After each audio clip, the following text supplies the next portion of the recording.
The Phantom Woman. He took an all possessing, burning fancy to her from the first. She was neither young nor pretty, so far as he could see, but she was wrapped round with mystery. That was the key of it all. She was noticeable in spite of herself. Her face at the window, sunset after sunset, her eyes, gazing out mournfully through the dusty panes, hypnotized the lawyer. He saw her through the twilight, night after night, and he grew at length to wait through the days in a feverish waiting for dusk, and that one look at an unknown woman. She was always at the same window on the ground floor, sitting doing nothing. She looked beyond, so the infatuated solicitor fancied, at him. Once he even thought that he detected the ghost of a friendly smile on her lips. Their eyes always met with a mute desire to make acquaintance. This romance went on for a couple of months. Gilbert Dent assured himself that nothing in his life can possibly remain stationary, and he cudgelled his brain for a respectable manner of introducing himself to his idol. He had hardly arrived at this point when he received a shock. There came an evening when she was not at the window. Next morning he walked down Wood Lane on his way to the office. He always went by train, but he felt a strong disinclination to go through another day without a sight of her. His heart began to beat like a schoolgirl's as he drew near the house. If she should be at the window! He was almost disposed to take his courage in his hand and call on her, and yes, even tell her in quick bursts that she had mysteriously become all the world to him. He could see nothing ridiculous in this course. The possibility of her being married, or having family ties of any sort, had simply never occurred to him. However, she was not at the window. What was more, there was a sinister silence, a sort of breathlessness about the whole place. It was a very hot morning in late August. He looked a long time, but no face came, and no movement stirred in the house. He went his way, walking like a man who has been heavily knocked on the brow and sees stars still. That afternoon he left the office early, and in less than an hour stood at the gate again. The window was blank. He pushed the gate back, it hung on one hinge, and walked up the drive to the door. There were 5 steps leading up to it. At the foot he wheeled aside sharply to the window. He had a sick dread of looking through the small panes, why he could not have told. When at last he found courage to look he saw there was a small round table set just under the window, a work table to all appearance. One of those things with lots of little compartments all round and a lid in the middle which shut over a well-like cavity for holding pieces of needlework. He remembered that his mother had one, 30 years before. Round the edge of the table was gripped a small, delicate hand. Gilbert Dent's eyes ran from this bloodless hand and slim wrist to a shoulder under a coarse stuff bodice, to a rather wasted throat, which was bare and flung back. So this was the end, before the beginning. He saw her. She was dead, twisted on the floor with a ghastly face turned up toward the ceiling, and stiff fingers caught in desperation round the work table. He stumbled away along the path and into the lane. For a long time he could not realize the horror of this thing. The influence of the decayed house hung over him. Nothing seemed real. It was quite dark when he moved away from the gate, and went in the direction of the nearest police station. That she was dead, this woman whose very name he did not know, although she influenced him so powerfully, he was certain. One look at the face would have told anyone that. That she was murdered he more than suspected. He had seen no blood about, there had been no mark on the long, bare throat, and yet the word rushed in his ears, murder. Later on he went back with the police officer. They broke into the house and entered the room. It was in utter darkness, of course, by now. Dent, his fingers trembling, struck a match. It flared round the walls and lighted them for a moment before he let it fall on the dusty floor. The policeman began to light his lantern and turned it stolidly on the window. He had no reason for delay. He was eager to get to the bottom of the business. His professional zeal was whetted. This promised to be a mystery with a spice in it. He turned the light full on the window. He gave a strange, choked cry, half of rage, half of apprehension. Then he went up to Gilbert Dent, who stood in the middle of the room with his hands before his eyes, and took his shoulder and shook it none too gently. "There ain't anybody," he said. Dent looked wildly at the window. The recess was empty except for the work table. The woman was gone. They searched the house. They minutely inspected the garden. Everything was normal. Everything told the same mournful tale of desertion, of death, of long empty years. But they found no woman, nor trace of one. "This house," said the policeman, looking suspiciously into the lawyer's face, "has been empty for longer than I can remember. Nobody'll live in it. They do say something about foul play a good many years ago. I don't know about that. All I do know is that the landlord can't get it off his hands." It was doubtful if Gilbert Dent heard one word of what the man was saying. He was too stunned to do anything but creep home, when he was allowed to go, and let himself stealthily into his own house with a latch key. He was afraid even of himself. He did not go to bed that night. As for the mystery of the woman, the matter was allowed to drop. It ended officially. There was a shrug and a grin at the police station. The impression there was that the lawyer had been drinking, that the dead woman in the empty room was a gruesome freak of his tipsy brain. A week or so later Dent called on his brother Ned, the one near relation he had. Ned was a doctor. Perhaps he was a shade more matter-of-fact than Gilbert. At all events, when the latter told his story of the house and the woman, he attributed the affair solely to liver. "You are overworked." The elder brother looked at the younger's yellow face. "An experience of this nature is by no means uncommon. Haven't you heard of people having their pet spooks?" "But this was a real woman," he declared. Well, I was in love with her. I had made up my mind to marry her, if I could." Ned gave him a keen, swift glance. "We'll go to Brighton to morrow," he said, with quiet decision. "As for your work, everything must be put aside. You've run completely down. You ought to have been taken in hand before." They went to Brighton, and it really seemed as if Ned was right, and that the woman at the window had been merely a nervous creation. It seemed so, that is, for nearly 3 weeks, and then the climax came. It was in the twilight. She had always been a part of it, that Gilbert Dent saw her again, the woman that he had found lying dead. They were walking, the two brothers, along the cliffs. The wind was blowing in their faces, the sea was booming beneath the cliff. Ned had just said it was about time they turned back to the hotel and had some dinner, when Gilbert with a cry leaped forward to the very edge of the flat grass path on which they were strolling. The movement was so sudden that his brother barely caught him in time. They struggled and swayed on the very edge of the cliff for a second. Gilbert, possessed by some sudden frenzy, seemed resolved to go over, but the other at last dragged him backward, and they rolled together on the close thick turf. At this point Gilbert opened his eyes and tried to get on his feet. "Better?" asked his brother cheerfully, holding out a helping hand. "Strange. The sea has that effect on some people. Didn't think you were one of them." "What effect?" "Vertigo, my dear fellow." "Ned," said the other solemnly, "I saw her. It's not worth your while to try to account for anything. I have been inclined to think that you were right, that she, the woman at the window, was a fancy, that I had fallen in love with a creation of my own brain. But I saw her again to-night." "You must have seen her yourself. She was within a couple of feet of you. Why did you not try and save her?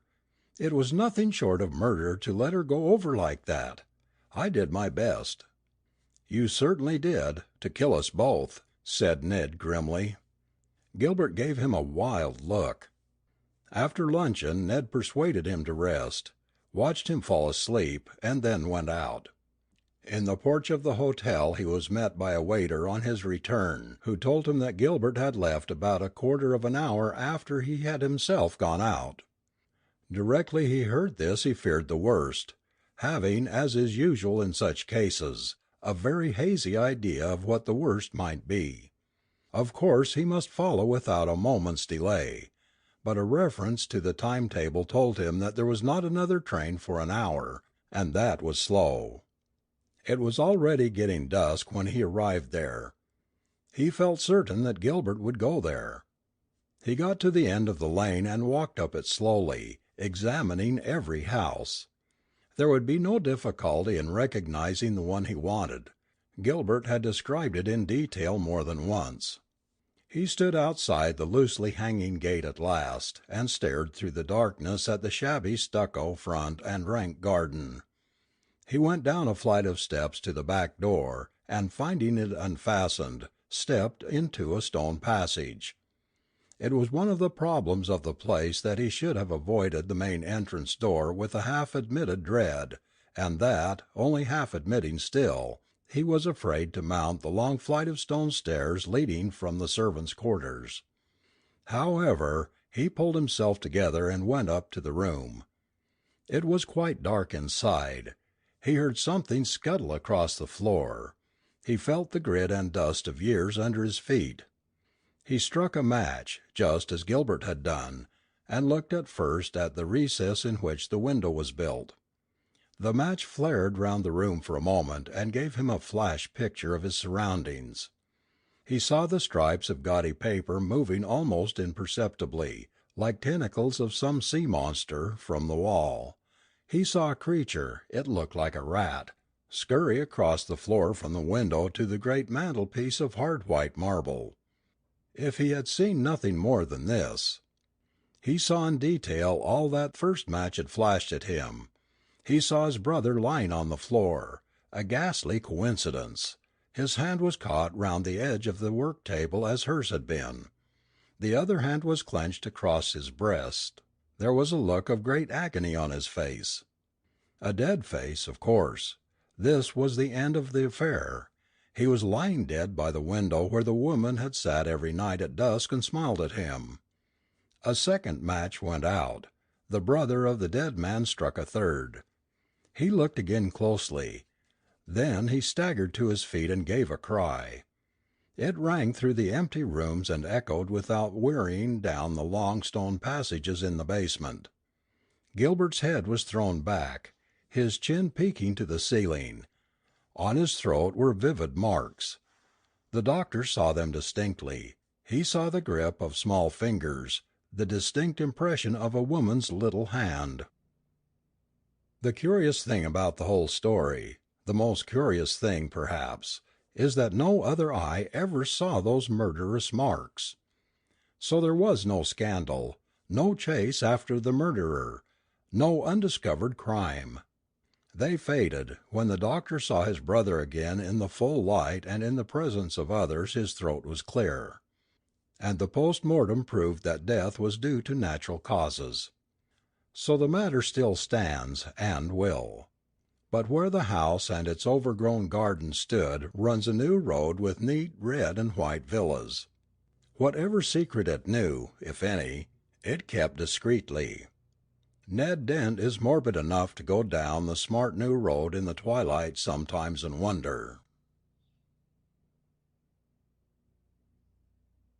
Sandy's Ghost. "Accommodations for the night, stranger?" "Well, yes. I reckon we can fix a place for you. Have a chair and set you down." "Thank you. Don't you find this rather a lonely place? No neighbors, no nothing, that I can see. How came you to settle here, so far removed from other habitations?" "Well, perhaps it's best not to ask too many questions ter once." "Beg your pardon? No offense was intended, I assure you, simply idle curiosity." "Don't say 'nother word, stranger, but come on in, we'll have a snack for supper. Polly, bring on some victuals. You're just in time." Polly at once obeyed.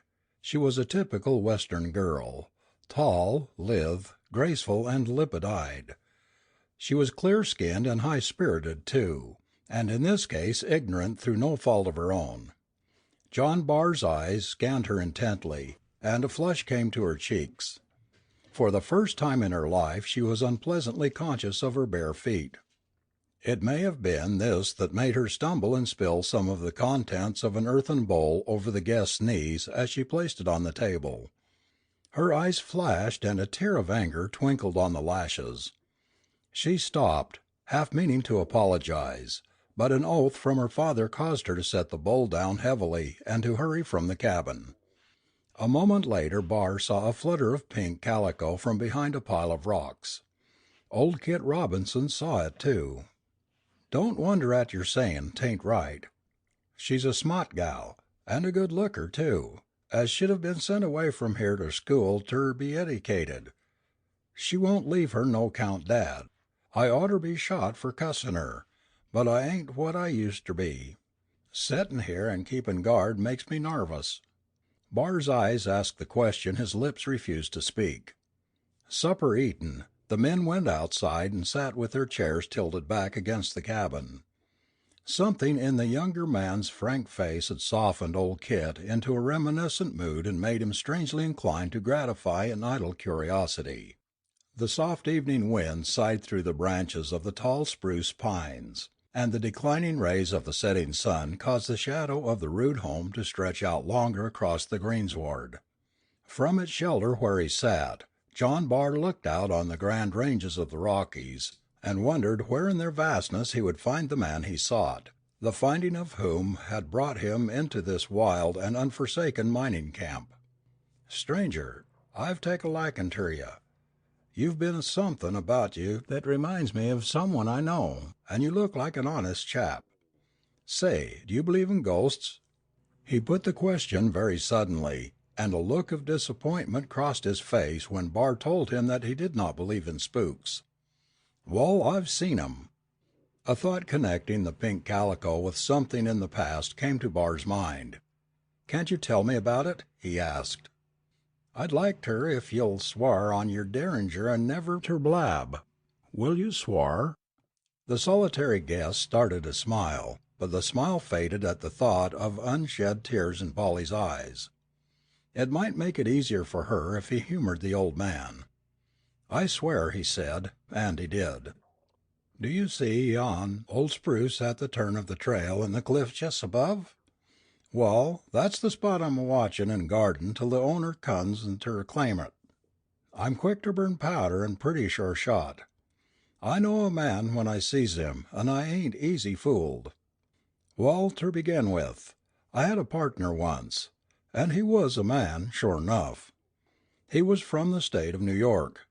I never axed him as ter how so fine a gent come ter diggin' and shovelin' in the Rockies, though ter myself I said thar was some good reason. He had light hair, and we called him Sandy, fer short, and he was jes' erbout as gritty as sand. We was as unlike as any two fellers you ever saw. He was quiet like and stiddy, and I was sorter wild and reckless, and I liked mounting due most to well. Wall, when we had a little dust scraped together, we would divvy, and I took my share way down ter the station on the other side of the cliffs and sent her off ter the bank in Helena. But I allers left some hid whar the gal could find it. Old Sandy had a bank of his own that no one knew about, 'ceptin' himself, and every time we divided he'd carry part of it ter his hidin' place, and then give the rest ter me ter send ter his boy, that he said was bein' educated in some college way up in Boston. He seemed ter think a heap of that boy.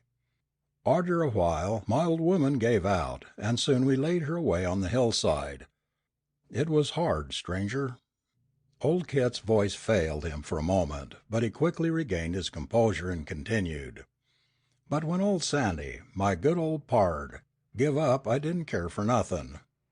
We buried him in style. All the boys from round the diggin's was thar, and many an eye was wet.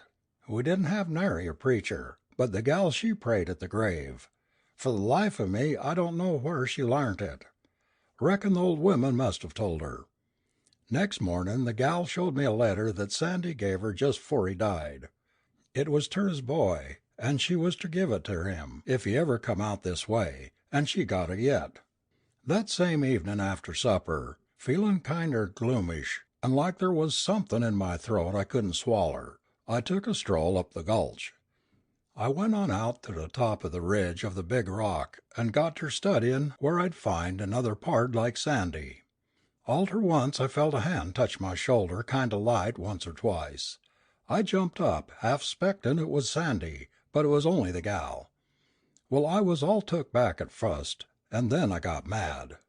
"What air you doin' up here?" I axed, kinder tough. She had tears in her eyes as she looked up at me and said, "Pap, don't git mad, I was lonesome. I seed you comin' up this way, and I follered you, 'cause I wanted to tell you that Sandy said ter give his boy his pile when he comes." "Wall," says I, "you might have waited till I come back to the house," and then I sent her back. Arter she was gone I sot ter studyin' whar in the world Sandy's pile was. I tried ter think where he could have hid it, but it warn't no use.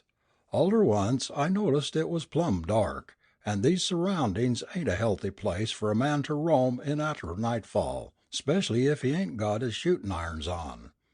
I cut a pretty swift gait fer the shack. Jest as I come around the bend thar at the pine, I happened ter look up toward the cliff and thar sot Sandy. Yes, sir, he was him sure as you're born. My feet felt heavy as lead, and I couldn't move from the spot. I tried ter holler, but it warn't no go. Finally I gave a sudden jerk, and made a step toward him, and as I did so he disappeared. Then I made tracks for home, but I kept mum, because I knowed the boys would say that Mounting Dew was lickin' up my brains, and I would be seein' snakes and sich things 'fore long. The next night, somehow or 'nother, I thought ter go and see ef he was thar again, and sure 'nuff, thar he sot, lookin' kinder sad and makin' marks on the rocks with his fingers. I had my hand on my gun this time, so I got a little closter than afore. But by hookey, he got away from me agin, nor did he come back. I could hardly wait for the next night ter come around. At the same time I was on hand good and early, jest as it begun ter git dark, and the trees looked like long spooks a stretchin' out their arms. I looked toward the cliff, and thar he sot, markin' and scratchin' on the rock with his fingers and lookin' sad. Now, this bein' the third time, I kinder got bolder, and I went a little closer and says, "Sandy, what's the matter with you? Didn't the boys do the plantin' right for you?" Then as luck would have it, I thought of somethin' else right quick, and I said, "Or is it the dust you've hid whar you're settin'?" Wall, he looked up at me then, and the happiest smile come ter his face, and all ter once he disappeared agin. And sence then I've sot here guardin' the place till the right one comes along ter claim it. Let's see, what did you say your name was? Pardon me, I thought I told you. My name is John Willet Barr. Polly, oh Polly, come here, gal. What was Sandy's full name? I plumb forgot. "What do you want ter know fur?" she asked. "I ain't goin' ter tell you now. That's my own secret." "Come, come, gal, tell me ter once or it won't be healthy fer you." "Wall, then," she answered stubbornly, "it was John Willet Barr." At her reply the young man's face grew deathly pale, and he started up from his chair, but Kit thrust him back into his seat, saying, "Bring me the letter, Polly." "What are you goin' to do with it, Pa?" she inquired cautiously. "I promised old Sandy on my oath ter keep it till the right one comes erlong ter claim it, and I mean ter keep my word. The right one is here, gal. Thar he sits. So trot that letter out, and don't parley long with me ef you knows when you're well off." Polly stared at the young man in utter bewilderment for a moment. Then, turning slowly, she stepped quietly into the cabin after the precious document. An unusual gleam of joy lighted up her face, and a suppressed excitement shone in her eyes. Under her breath she said, "Somehow or other, I felt he was the right one." Too truly, John Barr realized in that painful moment that whom he sought was now dead to him. that the father from whom he had been parted so many years was sleeping that long, dreamless sleep in the clay mound on the hillside, which marked his last resting place. As he turned to look at the face of old honest Kit, who had been his father's friend during those long years of forced exile, a happy smile lit up the old miner's rugged features as he pointed with his finger to the rock cliff near the old spruce vine, and said in an exultant, trembling voice, "Thar he be, stranger, just as I have seen him many a night, your dad, my pard, poor old Sandy." With an eager voice John Barr sprang forward, and the mountains echoed and re echoed the plaintive cry of "Father! Father!" But his outstretched arms clasped only emptiness and the darkening shadows of the rapidly approaching night. THE GHOSTS OF RED CREEK. To the northward of Mississippi City and its neighbor, Hansborough, there extends a tract of pine forest for miles, with but few habitations scattered through it. Black and Red Creeks, with their numerous branches, drain this region into the Pascagoula River to the eastward, with the swamps of Pascagoula as a refuge, and the luxuriant and unfrequented bottoms of Red and Black Creeks to browse upon. There are few choicer spots for deer. Knowing this fact, a small party of gentlemen on the day before a crisp, cold Christmas started from Hansborough in a large four-wheeled wagon for a 30-mile drive into this wilderness of pine and a week's sport after the deer. The guide was Jim Caruthers, a true woodsman, and the driver a general factotum, a jolly negro named Jack Lyons, than whom no one could make a better hoe cake and cook a venison steak. His laugh could be heard a quarter of a mile, and his good nature was as expansive as the range of the laughter. The usual experiences of a hunting camp were heartily enjoyed during the first days of this life out of doors, but his cream did not rise until about the fifth night, when, from familiar intercourse, Jack Lyons became loquacious, and after the day's 20 or 25-mile walk, would spin yarns in front of the campfire, which brought forgetfulness of fatigue. The night before New Year's was intensely cold.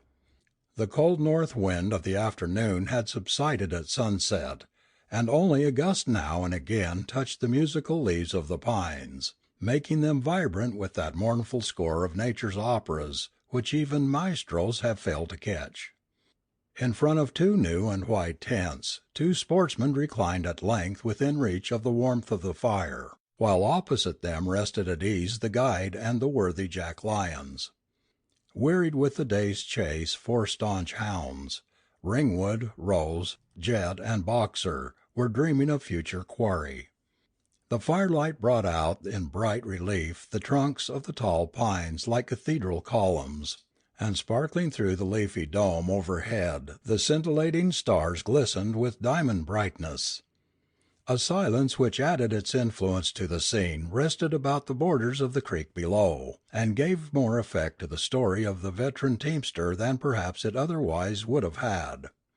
"If de deer run down de creek," said old Jack, smacking his lips over a carefully prepared brewing of the real Campbellton punch, "we's bound to see fun tomorrer, for dey'll take us down thar by de old Gibbet's place.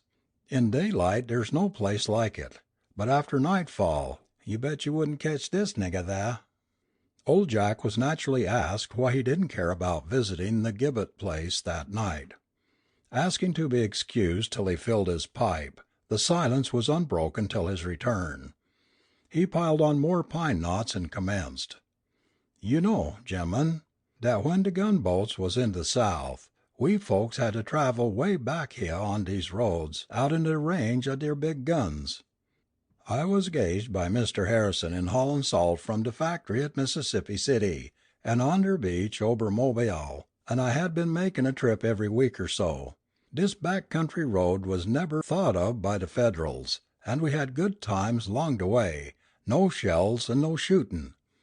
De night, gentlemen, I's speakin' of was a Friday, dat yo's all know it's unlucky. Well, you see, I hitched up Betsy and Rose in de lead, and old Fox and Blossom at de pole, and takes the biggest load of salt that the team ever carried. I starts out and crosses the Biloxi River and Hansborough just as the moon was going down. Yes, boss, dese roads weren't no better den than now, and the rain made 'em mighty rough when yer come to the holes. I sat in the seat whistlin', de crows is in de pea patch, and a thinkin' of Sarah Jameson, what was afterwards my wife, when I felt the off forewheel go croosh in a hole up to de hub. I'd made 17 miles out abo Hansborough. I did some cussin', and den went to the fence, about 20 yards off, and took out a rail to prise up the wheel. Den I saw I was at Mr. Gibbet's place. I says to myself, I'll go up to the house and get old Mr. Gibbet to give me a turn. I had gone by thar 2 weeks before and seed the old man. Now, gentlemen, yer listen to me, for what I's tellin' yer is as shore as Jimmy'll blow de horn on de last day. I walked up to the house, and there I saw a bright light inside. It showed out fro' de windows, and I saw shaders of Miss Gibbet and Mrs. Gibbet on de window curtain. Shore, honey, shore. De front door was shet, and I steps up ter de gallery and knocks with the butt end of my whip. I didn't knock loud, neither. God bless us all, gen'lemen, de lights went out like dat, and I hears up a laugh, ha, ha, ha, ha, how that set my knees a shakin'. I opens de door, and there was no sign of anybody. I struck a match, and all the furniture was moved out, and the old red cuttins that I thought I seed was in rags.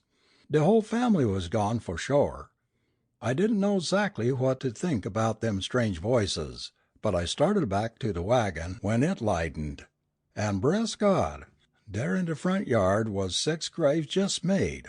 Somethin' wrong here, said I, and I builds a fire by the wagon and digs the wheel out. Just den old Squire Pasture come along the road from Mobile, and he tells me the news. Old man Gibbet cut the throats of his wife and 4 children and shoots hisself in the head out in jealousy of his wife. They was all buried in the front yard, and the house was deserted 10 days befo'.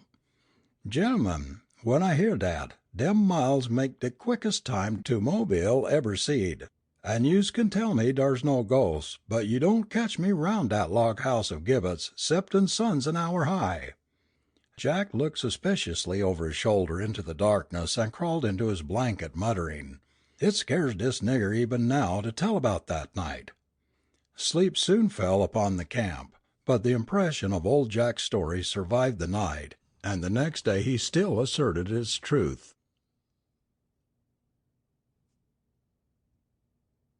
How he caught the ghost. "Yes, the house is a good one," said the agent. "It is in a good neighborhood, and you're getting it at almost nothing. But I think it right to tell you all about it. You are orphans, you say, and with a mother dependent on you. That makes it all the more necessary that you should know. The fact is, the house is said to be haunted." The agent could not help smiling as he said it, and he was relieved to see an answering smile on the 2 faces before him. "Ah, you don't believe in ghosts," he went on. "Nor do I, for that matter. But somehow the reputation of the house keeps me from having a tenant long at a time. The place ought to rent for twice as much as it does." "If we succeed in driving out the ghost, you will not raise the rent?" asked the boy, with a merry twinkle in his eye. "Well, no, not this year, at any rate," laughed the agent. And so the house was rented, and the slip of a girl and the tall lad, her brother, went their way. Within a week the family had moved into the house, and were delighted with it. It was large and cool, with wide halls and fine stairways, and with more room than they needed. But that did not matter in the least, for they had always been cramped in small houses, suffering many discomforts, and they never could have afforded such a place as this if it had not been haunted. "Blessings on the ghost!" cried Margaret gaily, as she ran about as merry as a child. "Who would be without a ghost in the house when it brings one like this?" "And it is so near your school," said the mother, "and I used to worry so over the long walk, and David can come home to lunch now, and you don't know what a pleasure that will be." "It seems to me," David gravely explained that if I should meet the ghost I would treat him with the greatest politeness and encourage him to stay. We shall not miss the room he takes, shall we? I think it would be very well to set aside that room over yours, Maggie, for his ghostship's own, for we shall not need that, you know. Besides, the door doesn't shut and he can go in and out without breaking the lock." And then they all laughed and had a great deal of fun over the ghost, which was a great joke to them. They were very tired that night and slept soundly all night long. When they met the next morning, there was more laughter about the ghost, which was shy about meeting strangers, probably, and had made no effort to introduce himself. For the next 3 days they were all hard at work, trying to bring chaos into something like order.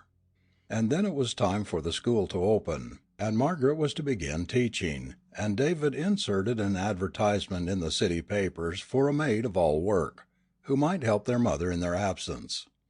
For one whole day prospective colored servants presented themselves and announced, "Is dis de house dey wants a work lady?" "No, ma'am, I ain't gwine to work in dis house. Ketch me a workin' in no ha'nted house." After which they each and all departed, and others came in their stead. One was secured after a while, but no sooner had she talked across the fence with a neighbor's servant than she too departed. "Never mind, children," said Mrs. Craig wearily. "I would much rather do the work than be troubled in this way." So the maid of all work was dismissed, and the Craig family locked the doors and went to their rooms, worn out with the day's anxieties. They had been in the house 4 days, and there had been neither sight nor sound of the ghost. The very mention of it was enough to start them all to laughing, for they were thoroughly practical people, with a fondness for inquiring into anything that seemed mysterious to them and for understanding it thoroughly before they let it go. David was soon sleeping the sound sleep of healthy boyhood, and all was silent in the house, when Margaret stole softly into his room and laid her hand on his arm. He was not easy to waken, and several minutes had passed before he sat up in bed with an articulate murmur of surprise. "Hush," said Margaret in a whisper, with her hand on his lips. "I want you to come into my room and listen to a sound that I've been hearing for some time." "Doors creaking," suggested David as he began to dress. "Nothing of the kind," was all she said. They walked up the stairway and along the upper hall to the door of the unused room. Something was wrong with the lock, and the door would not stay fastened, as I have said. Something that was not fear thrilled their hearts as they pushed the door further ajar, and stood where they could see every foot of the vacant floor. One of their own boxes stood in the middle of the room, but aside from that, nothing was to be seen, and they looked at one another in silence. "Hold the lamp a minute, Maggie," David said at last, and then he went all over the room, and looked more particularly at its emptiness, and even felt the walls. "Secret panels, you know," he said, with a smile, but it was a very puzzled smile indeed. "I can't see what it could have been," Margaret said, as they went down the stairs. "No, I can't see either, but I'm going to see," said David. "That was a chain, and chains don't drag around by themselves, you know. A ghost could not drag a chain if he were to try." "The conventional ghost very often drags chains," said Margaret, as she closed the door of her room. And then she lay awake all night and listened for the conventional ghost that dragged a chain, but it seemed that the weight of the chain must have worried him, for he was not heard again. The mother had slept through it all, and next morning they gave her a vivid account of the night's adventure. Perhaps it was someone in the house, she said in alarm. But there were no ghosts within the bounds of possibility, so far as she was concerned, but burglars were very possible indeed. Then Margaret and David both laughed more than ever. "What fun would it be," said David, "for a burglar to get into this house and try to find something worth carrying away?" So they went on to the next night, all three fully determined to spend the night in listening for the ghost, and running him to earth if possible. But it was Margaret that heard the ghost, after all. She had been sleeping and was suddenly startled wide awake, and there, overhead, was the sound of the chain dragging. And just as she was on the point of springing out of bed to call her brother, the chain seemed to go out of the upper room. She lay still and listened, and in a moment she heard it again. It was coming down the stairs. There was no carpet on the stairs, and she could hear the chain drop from step to step, until it had come down the whole way. There it was, almost at the door of her room, and something that was strangely like fear kept her lying still, listening in horrified silence. Then it went along the hall, dragging close to the door, and then further away, and back and forth for a while, and then it began dragging back up the stairs again. Step by step she could hear it drawn over the edge of every step, and by the time it had reached the top, she remembered herself and called David.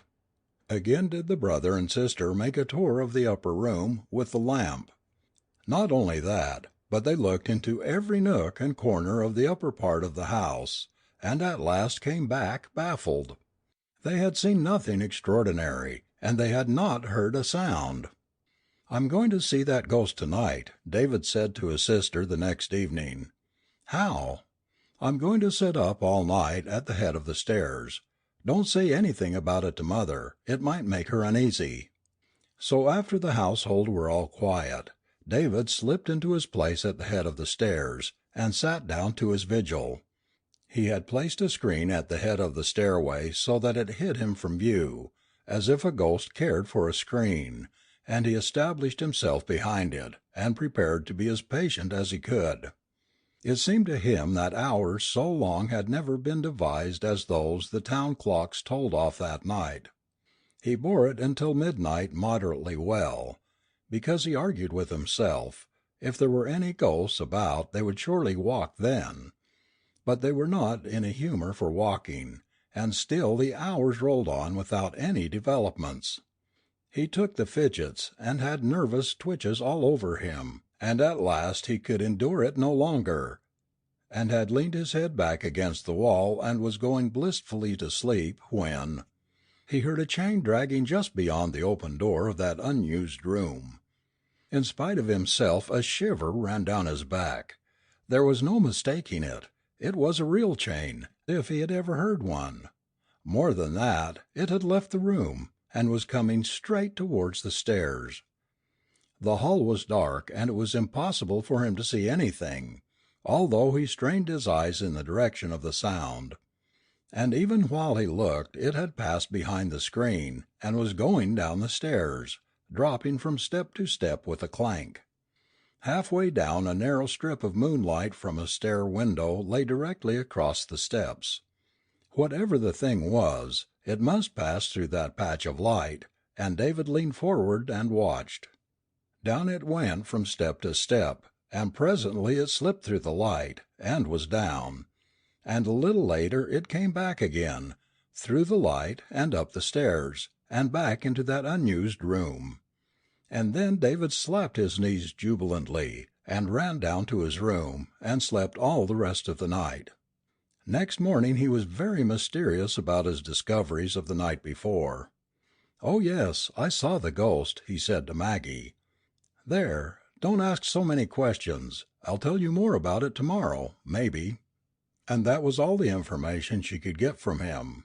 It was very provoking. That day David made a purchase downtown and brought home a bulky bundle, which he hid in his own room and would not let his sister even peep at it.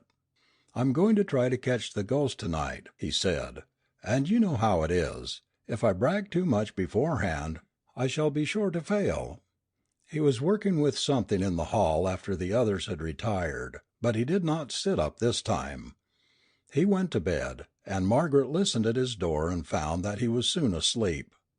But away in the night they were all awakened by a squealing that brought them all into the hall in a great hurry, and there, at the head of the stairs, they found a huge rat trap that David had set a few hours before, and in the midst of the toils was a rat. "Why, David," exclaimed the mother, "I didn't know that there was a rat in the house." And then, all at once, she saw that there was a long chain hanging from a little iron collar round the creature's neck, and she and Margaret cried together. And this was the ghost. Such a funny ghost when they came to think of it, this poor rat, with a nest in some hole of the broken chimney. He had been someone's pet once, perhaps. And now, the households he had broken up, the nights he had disturbed, the wild sensations he had created, it made his captors laugh to think that this innocent creature had been the cause of the whole trouble. "I'll get a cage for him and take care of him for the rest of his life," said David. "We owe him so much that we can't afford to be ungrateful." The next morning he took the ghost in a cage and showed it to the agent, and gave him a vivid account of the capture. "So you have a good house for about half the price, all on account of that rat!" exclaimed the agent, grimly. "Young man, but never mind, you deserve it. What are you working for now? $6 a week? If you ever want to change your place, suppose you come around here. I think you need a business that will give you a chance to grow." And the agent and David shook hands warmly over the cage of the ghost. Thank you for listening.